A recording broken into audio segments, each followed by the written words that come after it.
and Miles.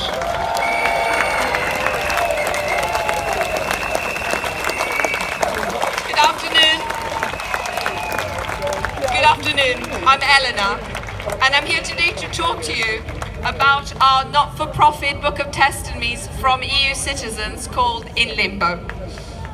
As you know, since the referendum, many EU citizens have been thrown into a state of great uncertainty about their future, have been reduced to bargaining capital, to commodities in the negotiation. And since the government has so far refused to give us guarantees, are still stuck in a painful limbo.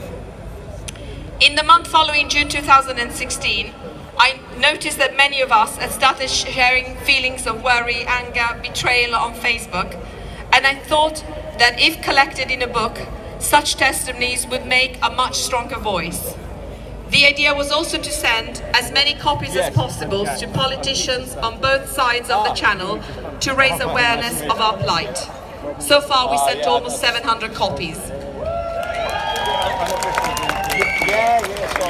The aim of In Limbo is therefore to show the human side of the Brexit story, which is very important because we are not an indistinct mass of people.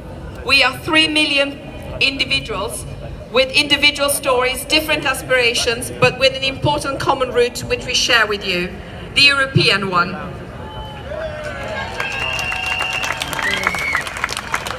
We are citizens who felt at home, integrated, who chose this country because we had fallen in love with it, who worked, married and lived here even for 50, 60 years, and created with other British people new European families.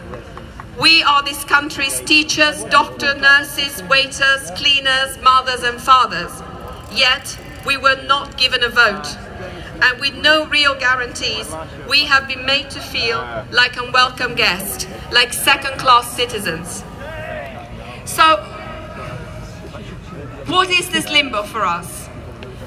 It is the limbo of many stay-at-home parents, wives of British husbands, carers, students, elderly, vulnerable people, who wonder what's going to happen to them since they do not qualify for permanent residency. Some have not had a good night's sleep since the referendum. It is the limbo of many academics and scientists who have been refused permanent residency because their jobs keep them out of the country for too many days.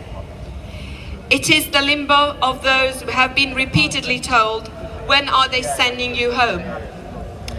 It is also the limbo of several people who have not left their testimony in the book for fear of being recognized and losing their jobs, but who are invisibly present with us all in the book. More than 15 months of uncertainty have proven to be an enormous burden for many of us. Many feel no longer safe. Many have fallen into depression. Many have already left. In the past 2 weeks, in our group we had 5 people. One was a young French mum of 3 British children. Her husband remains here, so it's a split family. A very sad story, but not an uncommon one.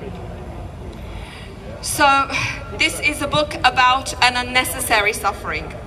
But, dear friends, it is also a letter of love to a country we call home, and which is now at risk of losing what made it beautiful in our eyes.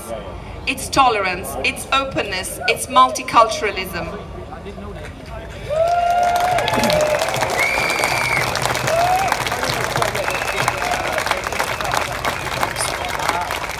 So I ask you, can we remain silent in the face of all this? Are we willing? No. Are we willing to sacrifice it all on the altar of Brexit? So let me conclude with the great Italian poet Dante, who inspired the title and the cover of the book.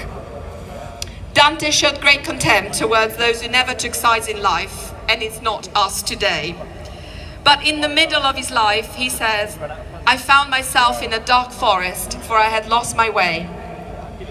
In times of darkness, like him, we struggle to see the light at the end of the tunnel. But the inferno ends with the verse, and hence we came forth to re-behold the stars. This is my wish for us all. This is not the time for silence.